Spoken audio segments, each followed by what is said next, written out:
السلام علیکم، امید کرتا ہوں آپ سب خیریت سے ہوں گے۔ آج ہم نیو کہانی شروع کرنے جا رہے ہیں جس کا نام ہے بھوت کا راز۔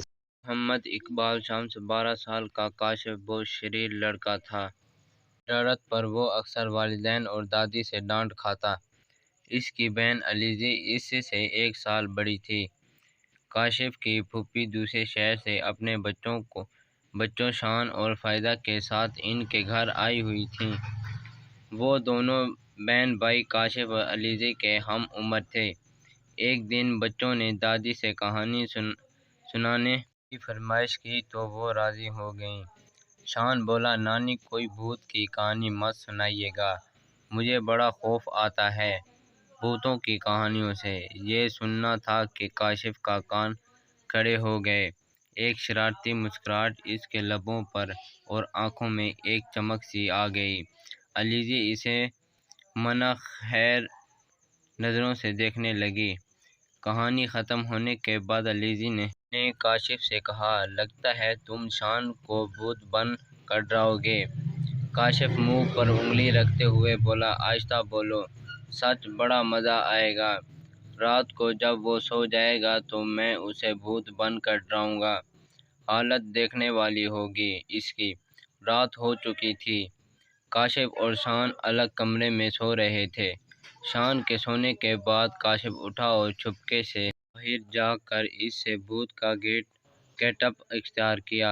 اب اس کے قدم اپنے کمرے کی طرف بڑھنے لگے جہاں شان سو رہا تھا۔ کمرے میں مدھم روشنی تھی۔ کاشف آہستہ آہستہ قدم بڑھاتا ہوا شان کی طرف بڑھ رہا تھا۔ اس نے دیکھا کہ شان چادر اوڑھے بے خبر سو رہا ہے۔ اس سے پہلے کہ وہ چادر ہٹا کر شان کو ڈراتا، اچانک کسی نے اس کے کندھے پر ہاتھ رکھا۔ کاشف نے جو گھوم کر دیکھا تو اس کی روح فنا ہو گئی۔ علیزی اور فائدہ دادی جان کے کمرے میں تھیں۔ علیزی جاگ رہی تھی۔ اسے معلوم تھا کہ کاشف شان کو بھوت بن کر ڈرائے گا۔ ابھی تھوڑی ہی دیر ہوئی تھی کہ اچانک علیزی کو کاشف کی چیخ سنائی دی۔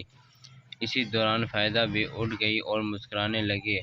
اسے دیکھ کر علیزی کو بڑی حیرت ہوئی۔ تم کیوں مسکرا رہی ہو؟ علیزی نے پوچھا۔ فائدہ نے علیزی کے کان میں کچھ کہا، جسے سن کر علیزی بھی مسکرا دی۔ کاشف کی چیخ سن کر دونوں ہنس پڑیں، پھر اٹھ کر کاشف کے کمرے کی طرف چل دی۔ کاشف اپنے سامنے بھوت کو دیکھ کر تھر تھر کانپ رہا تھا۔ اچانک کمرے کی لائٹ جلی تو علیزی اور فائدہ نے دیکھا کہ کھڑکی میں سے کالے رنگ کی کوئی چیز نیچے گری ہے۔ وہ دونوں کمرے میں پہنچی تو کاشف کی حالت دیکھ کر ہنسنے لگی۔ انہیں ہنستا دیکھ کر کاشف بولا، یہاں میری جان پر بنی ہے اور تم ہنس رہی ہو؟ فائدہ قریب آئی اور بولی، ارے وہ بھوت نہیں تھا، شان تھا۔ کیا شان؟ وہ حیرت سے بولا۔ علیزی نے بتایا، ہاں مجھے فائدہ نے سب بتا دیا۔ دراصل جب تم شان کو ڈرانے کا منصوبہ بنا رہے تھے تو ان دونوں نے سن لیا تھا اور سوچا اس سے پہلے تم شان کو بھوت بن کر ڈراؤ، الٹا شان بھوت بن کر تمہیں ڈرائے گا۔ لیکن شان تو سو رہا ہے۔ اس نے حیرت سے کہا، ارے نہیں، یہ تو تکیے اس طرح سے رکھے ہوئے ہیں جیسے کوئی سو رہا ہو۔ یہ دیکھو تکیے ہیں۔ یہ کہہ کر فائدہ نے جیسے ہی چادر ہٹائی وہ چیخ پڑی۔ شان وہاں گہری نیند سو رہا تھا۔ چیخ کی آواز سن کر دادی جان بھی نیند سے بیدار ہو چکی تھیں۔ وہ خود سے بولیں، ارے یہ بچے کہاں ہیں؟ چیخ بھی کاشف کے کمرے کی طرف سے آئی ہے۔ کچھ تو گڑبڑ ہے، جا کر دیکھتی ہوں۔ یہ کہہ کر انہوں نے اپنی تسبیح اٹھائی اور کاشف کے کمرے کی طرف چل پڑیں۔ اگر شان سو رہا ہے تو پھر وہ کون تھا جو فوراً ہی غائب ہو گیا تھا؟ علیزی نے خوف زدہ ہو کر کہا۔ اسی دوران شان بھی آنکھیں ملتا ہوا کھڑا ہو گیا اور پوچھا، یہ کاشف بھوت کیوں بنا ہوا ہے؟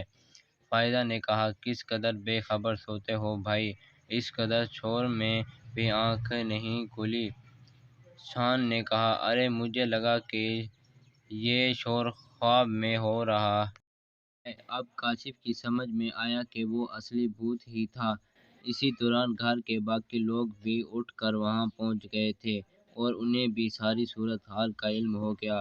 کاشف کے ابو نے کہا، کہو برخوردار، اب کوئی شرارت کرو گے؟ اصلی بھوت تمہیں شرارتوں کی سزا دینے آیا تھا، لیکن علیزہ اور فائزہ کے آنے سے وہ غائب ہو گیا۔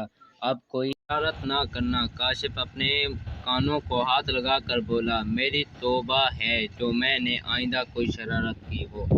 دادی بولی، ہماری بات تو تم مانتے نہیں تھے، بھوت کی بات فوراً مان لی۔ اچانک شان چیخا، بھوت کہاں ہے؟ یہ کہہ کر کاشف خوف سے کانپنے لگا۔